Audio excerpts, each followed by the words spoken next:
कि कल आपने देखा होगा इस राज्य के पूर्व मुख्यमंत्री श्री हेमंत सोरेन जी, जो हमारे इंडिया महागठबंधन के झारखंड के नेता भी हैं, माननीय उच्च न्यायालय ने ससम्मान उन्हें जमानत दी। हम सब माननीय उच्च न्यायालय के इस निर्णय का, इस ऑब्जर्वेशन का स्वागत करते हैं। और मैं कह सकता हूं कि जो भारतीय जनता पार्टी ने झारखंड के विकास को अवरुद्ध करने का प्रयास किया था, एक स्थिर सरकार को अस्थिर करने का प्रयास किया था, झारखंड के लोकसभा चुनाव को प्रभावित करने का प्रयास किया था, जबरदस्ती, इन सारी बातों का उत्तर कल मिल चुका है।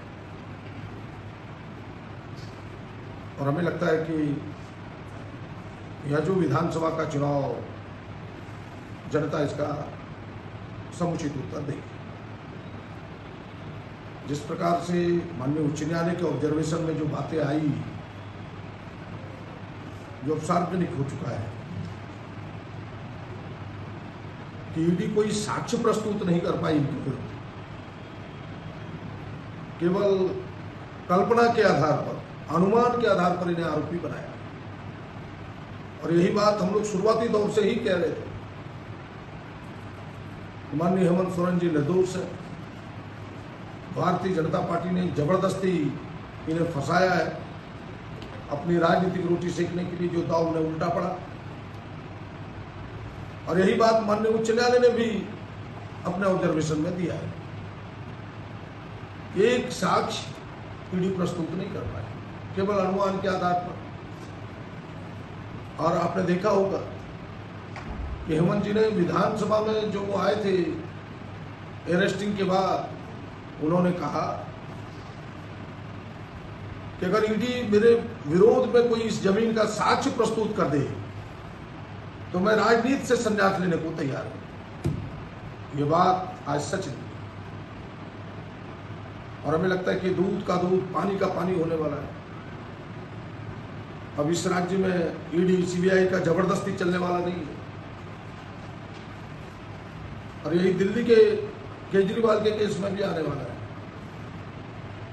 ये सारी चीजें, जो आतंक चल रहा था भारतीय जनता पार्टी का, हमें लगता है कि उस आतंक पर अब विराम लगेगा। एक एक लोगों को, विरोधियों को जो तंग करने का उनका सिलसिला था, उस सिलसिले पर अब रोक लगेगा।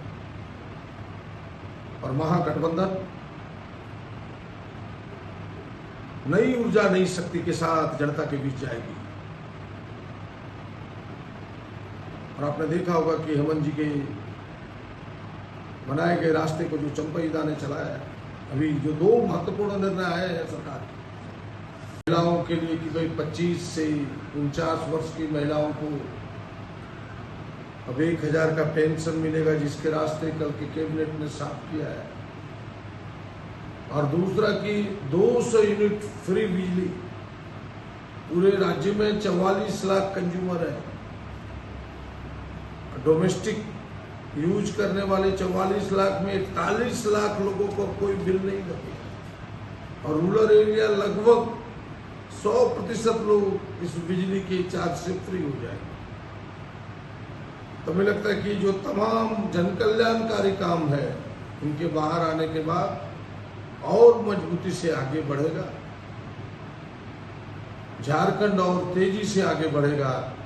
यह जो भारतीय जनता पार्टी ने रोड़ा डालने का प्रयास किया था, विकास को अटकाने का प्रयास किया था, वो सारे चीज रास्ते से हट जाएंगे।